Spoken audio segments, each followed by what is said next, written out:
কোনো প্রশ্ন যদি এরকম হয় যে কোনো সমতলে অবস্থিত n সংখ্যক বিন্দুর মধ্যে p সংখ্যক বিন্দু সমরেখ, বাকিগুলোর যে কোনো 3টি বিন্দু সমরেখ নয়, ওই n সংখ্যক বিন্দুগুলি সংযোগ করে মোট কতটি সরলরেখা পাওয়া যাবে, মোট কতগুলি ত্রিভুজ পাওয়া যাবে। যদি এ ধরনের প্রশ্ন আসে তাহলে আমরা কিভাবে সলভ করব। তো কিছু বিন্দু সমবিন্দু বা সমরেখ বিন্দু বা সরলরেখা দ্বারা গঠিত সরলরেখা বা কর্ণ ক্ষেত্রের সংখ্যা নির্ণয় সংক্রান্ত যে বিষয়গুলো আছে সেগুলো একটু বলি। যে n সংখ্যক বিন্দুর মধ্যে p সংখ্যক একই রেখায় বা p সংখ্যক বিন্দু সমরেখ হলে এদের দ্বারা গঠিত রেখার সংখ্যাটা কিরকম হবে। তো গঠিত রেখার সংখ্যাটা আসবে এখানে, যেহেতু সরলরেখা পেতে হলে দুটি বিন্দু কানেক্ট করতে হবে, nc2। আবার যদি কতগুলো বিন্দু একই রেখায় অবস্থিত হয় তাহলে ওগুলো কানেক্ট করে একটি মাত্র সরলরেখা পাওয়া যাবে। এই জন্যই সেখান থেকে যেহেতু p সংখ্যক একই রেখায় অবস্থিত তাহলে pc2 ওটা বাদ দিতে হবে। ওই সবগুলো মিলে আবার একটি সরলরেখা, সেটি আবার যোগ করতে হবে। তো এই ব্যাখ্যাটা একটু আসি। ধরি কোনো সমতলে 5টি বিন্দু আছে, এখানে একটি, এখানে একটি, এখানে একটি, এখানে একটি, এখানে একটি। তো আমরা দেখতে পারতেছি যে এই 3টি বিন্দু একই সরলরেখায় অবস্থিত। এই 3টি বিন্দু যদি আমি কানেক্ট করে দিই একটি সরলরেখা পাবো। আর এই বিন্দু যদি কানেক্ট করে দিই এখানে একটি, এই বিন্দু কানেক্ট করলে এখানে একটি, এই বিন্দু কানেক্ট করলে এখানে একটি। তাহলে নাম্বারিং যদি আমরা করি 1 2, এখানে একটি 3, এটা হচ্ছে একটি 4টি। এখন আমরা দেখেছি এই 3টি বিন্দু একই রেখায় অবস্থিত অর্থাৎ সমরেখ। তাহলে এই দুটি কানেক্ট করেও কিন্তু আমরা ওই একটি সরলরেখায় পেলাম। তো এখন এই বিন্দু আর এই বিন্দু যদি কানেক্ট করি এখানে একটি, এই বিন্দু যদি কানেক্ট করি এখানে একটি, এই বিন্দু কানেক্ট করলে এখানে একটি, এই বিন্দু কানেক্ট করলে এখানে একটি। তাহলে আমরা কয়টি রেখা পেলাম? 4 গেল, এটির নাম দিলাম 5, এই রেখাটির নাম দিলাম 6, এই রেখাটির নাম দিলাম 7, এই রেখাটির নাম দিলাম 8। তাহলে আমরা 8টি রেখা পেলাম।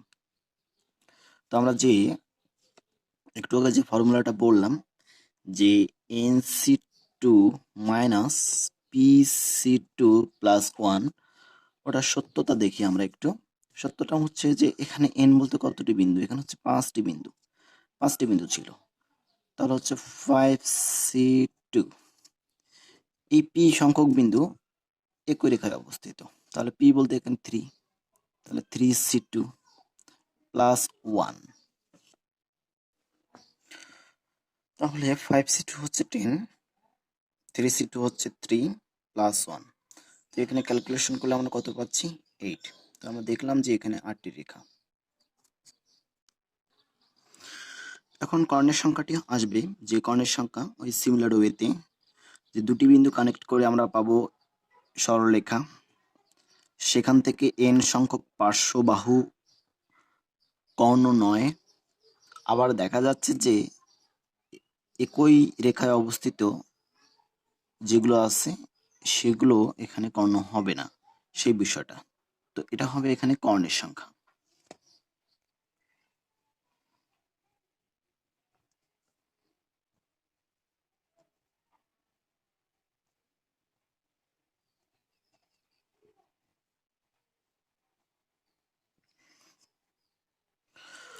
অনুরূপভাবে আমরা পাবো ত্রিভুজের সংখ্যা। তো 3টি বিন্দু কানেক্ট করতে হবে nc3, 3টি বিন্দু কানেক্ট করলে আমরা পাবো ত্রিভুজের সংখ্যা। সেখান থেকে pc3 বাদ দিতে হবে, কারণ এই 3টি যদি একই সরলরেখায় অবস্থিত হয় এরা কোনো ত্রিভুজ গঠন করতে পারবে না, প্লাস 1। তাহলে এখান থেকে আমরা ত্রিভুজের সংখ্যা পাবো। আবার 4 নম্বরে দেখাচ্ছি যে m ভুজ বিশিষ্ট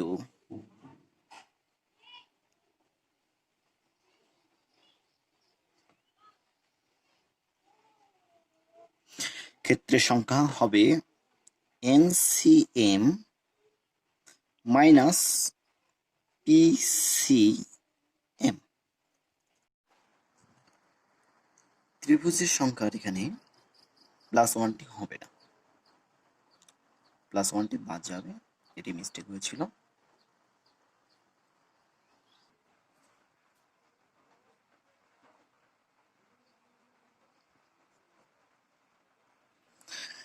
এখানে প্রশ্নে দুটি অংশ আছে। প্রথম অংশ হচ্ছে যে n সংখ্যক বিন্দুগুলি সংযোগ করে মোট কতটি সরলরেখা পাওয়া যাবে, এটি হচ্ছে একটি অংশ। আর দ্বিতীয় অংশ হচ্ছে কতগুলি ত্রিভুজ পাওয়া যাবে। তাহলে এই ধরনের প্রশ্নগুলো কিভাবে সলভ করতে হয় তার বেসিক একটু আলোচনা করলাম। আর এই প্রবলেমটি অবশ্য 1 নম্বরটি যেরকম সেটাই, তো আমি এটা একটু লিখে দিচ্ছি। তো প্রথম অংশ হচ্ছে যে কতটি সরলরেখা পাওয়া যাবে। তো আমরা জানি যে কোনো দুটি বিন্দু যোগ করে একটি সরলরেখা পাওয়া যায়। আমরা জানি যে কোনো দুটি বিন্দু যোগ করে একটি সরলরেখা পাওয়া যায়। তাহলে n সংখ্যক বিন্দু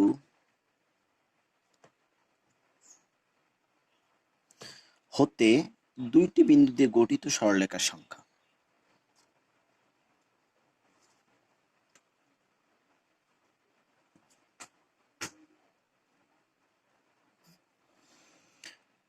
NC2, তাহলে n সংখ্যক বিন্দু হতে দুইটি বিন্দু দিয়ে গঠিত রেখার সংখ্যা NC2, যেটা আমরা জানি। আবার যেটা জানি যে p সংখ্যক বিন্দু, কি সংখ্যক বিন্দু, যে এখানে p সংখ্যক বিন্দু সমরেখ, p সংখ্যক বিন্দু সমরেখ হওয়ায় তারা PC2 রেখার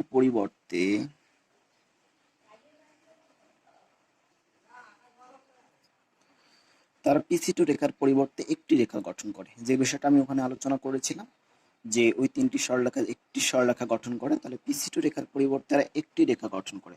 তাহলে এখানে আমরা যেটা পাবো যে নির্ণয় রেখার সংখ্যা, তারপর আমরা লিখে ফেলি যে নির্ণয় রেখার সংখ্যা NC2 minus PC2 plus 1।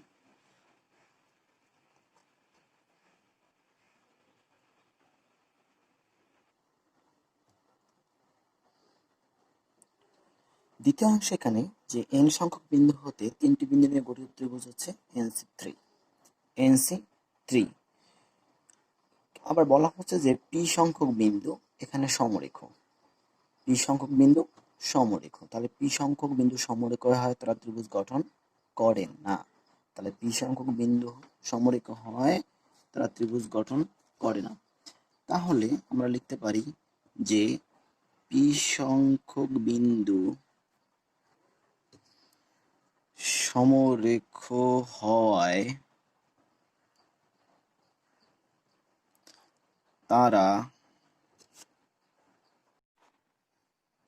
ত্রিভুজ গঠন করে না। তাহলে p সংখ্যক বিন্দু সমরেখ না হলে ত্রিভুজ হতো PC3। তো p সংখ্যক বিন্দু যদি সমরেখ না হতো তাহলে এখানে ত্রিভুজ হতো PC3। তাহলে নির্ণয় ত্রিভুজ কি হবে, এই NC3 থেকে PC3 তার এখানে বাদ দিতে হবে। প্রবলেম 2তে আসি। প্রবলেম 2 এ বলা হচ্ছে একটি সমতলে n সংখ্যক সরলরেখার মধ্যে যে কোনো দুইটি সরলরেখা সমান্তরাল নয়, যে কোনো দুইটি সরলরেখা কি নয়, এখানে সমান্তরাল নয়, এবং তিনটি বা ততোধিক রেখা সমবিন্দুও নয়, তবে তাদের কতগুলি ছেদ বিন্দু থাকবে। তাহলে তাদের কতগুলি ছেদ বিন্দু থাকবে। তো এটা সলিউশনে আসি। সলিউশনে একটু বলি যে কতগুলি ছেদ বিন্দু থাকবে। ছেদ বিন্দু পাওয়ার জন্য যদি আমি ছেদ বিন্দু পেতে চাই তাহলে একটু কমন বিষয় দেখি যে দুটি সরলরেখার প্রয়োজন। একটা ছেদ বিন্দু পেতে হলে কয়টি সরলরেখার প্রয়োজন, দুইটি সরলরেখার প্রয়োজন, ঠিক আছে।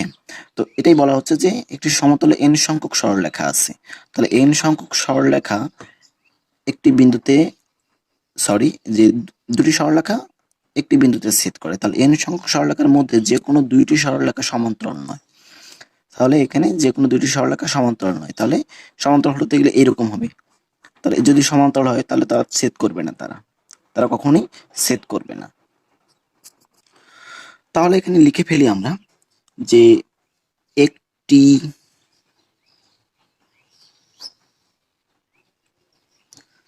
ছেদবিন্দুর জন্য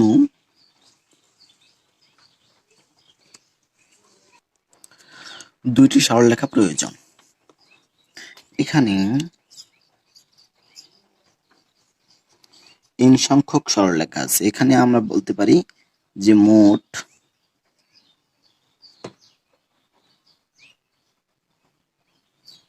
n সংখ্যক কি আছে,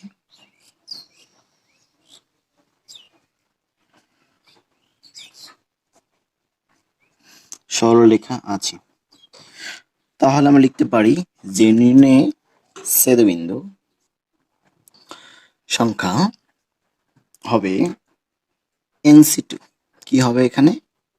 NC2। তো NC2 কে যদি আমরা ক্যালকুলেশন করি তাহলে আমরা কি লিখতে পারি? n ফ্যাক্টোরিয়াল বাই 2 ফ্যাক্টোরিয়াল, নিচে হবে n মাইনাস 2 ফ্যাক্টোরিয়াল। তাহলে n ফ্যাক্টোরিয়ালকে ব্রেকডাউন করলে হবে n মাইনাস 1, n মাইনাস 2। এখানে ব্রেক করব কারণ নিচে দেখতে পারতেছি যে ওই রিলেটেড একটা ট্রাম্প আছে, তাহলে এটা কাটবো। তাহলে 2 ফ্যাক্টোরিয়াল মানে হচ্ছে 2। তাহলে আমরা পেলাম কত? n into n minus 1 by 2। এটি হচ্ছে রেজাল্ট। তাহলে আমরা লিখতে পারবো যে নির্ণয় ফলাফল, এখানে আনসারটা হবে n মাইনাস 1 বাই 2। প্রবলেম 3 তে আসি যে শূন্যে অবস্থিত n সংখ্যক বিন্দুর মধ্যে যে কোনো 3 বা ততোধিক বিন্দু সমরেখন হয়, আবার কোনো 4টি এক সমতলে নয়। কেবল p সংখ্যক বিন্দু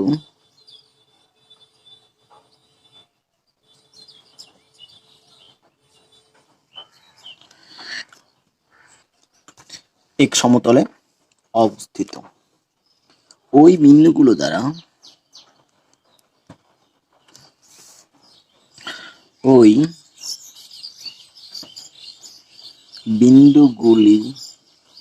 দ্বারা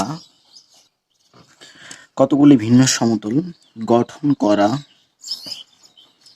যেতে পারে।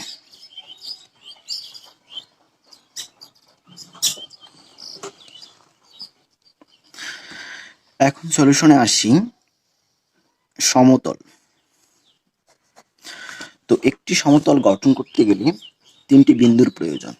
আমি যদি একটি সমতল গঠন করতে চাই তাহলে 3টি বিন্দুর প্রয়োজন আছে। নর্মালি যদি আমি চিন্তা করি তো এটা সমতল হয়ে যাচ্ছে, 3টি বিন্দু কানেক্ট করতে হবে, বা 3টি বিন্দু আমরা যেভাবেই কানেক্ট করি না কেন দেখা গেছে একটি সমতল হয়ে যাচ্ছে। তো সমতলীয় বিষয়টা, তো এই সমতল গঠন করতে গেলে 3টি বিন্দুর প্রয়োজন। তাহলে n সংখ্যক বিন্দু হতে 3টি বিন্দু নিয়ে গঠিত সমতলের সংখ্যা হবে কত? NC3। তাহলে আমরা লিখতে পারি যে n সংখ্যক বিন্দু হতে 3টি বিন্দু নিয়ে গঠিত সমতলের সংখ্যা, তাহলে গঠিত সমতল NC3। তাহলে NC3 কে আমরা লিখতে পারি n factorial by 3 factorial n minus 3 factorial. তাহলে আমরা এটা একটু চিন্তা করি যে n ফ্যাক্টোরিয়ালকে আমরা ভাঙতে পারবো n মাইনাস 1, n মাইনাস 2। এরপর লিখবো আমরা কি n minus 3 factorial, n minus 3 তারপর ফ্যাক্টোরিয়াল। তাহলে নিচে n মাইনাস 3 ফ্যাক্টোরিয়াল, এই 3 ফ্যাক্টোরিয়াল চলে গেল, তাহলে এখানে থাকলো 6। আবার p সংখ্যক বিন্দু দ্বারা PC3 সংখ্যকের পরিবর্তে একটি সমতল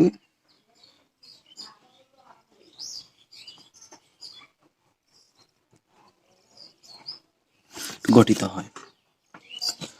তাহলে আমরা লিখতে পারবো যে নির্ণয় মোট সমতল NC3 থেকে, যেহেতু এই PC3 একটি সমতল গঠিত করে, তাহলে PC3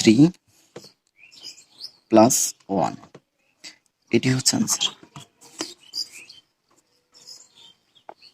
কোনো তিনটি একই সরলরেখায় নয়, কোনো চারটি একই সমতলে নয়, কেবল 5টি বিন্দু একই সমতলে অবস্থিত বা সমরেখ বিন্দুগুলো দ্বারা প্রাপ্ত রেখার সংখ্যা। তো প্রাপ্ত রেখার সংখ্যাটা এখানে কি হবে?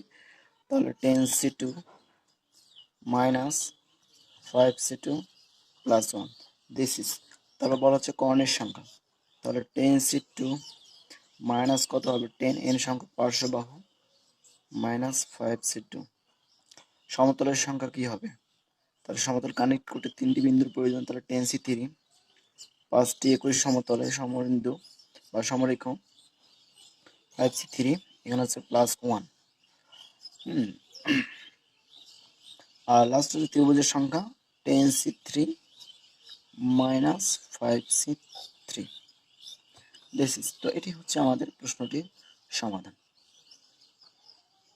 পরিশেষে এখানে একটা কথা বলি, যদি আমি আপনাদেরকে বিন্দুমাত্র হেল্প করতে পারতেছি বলে মনে হয় তাহলে আপনারা প্লিজ সাবস্ক্রাইব করবেন এবং সাবস্ক্রাইব করে অবশ্যই পাশে থাকবেন।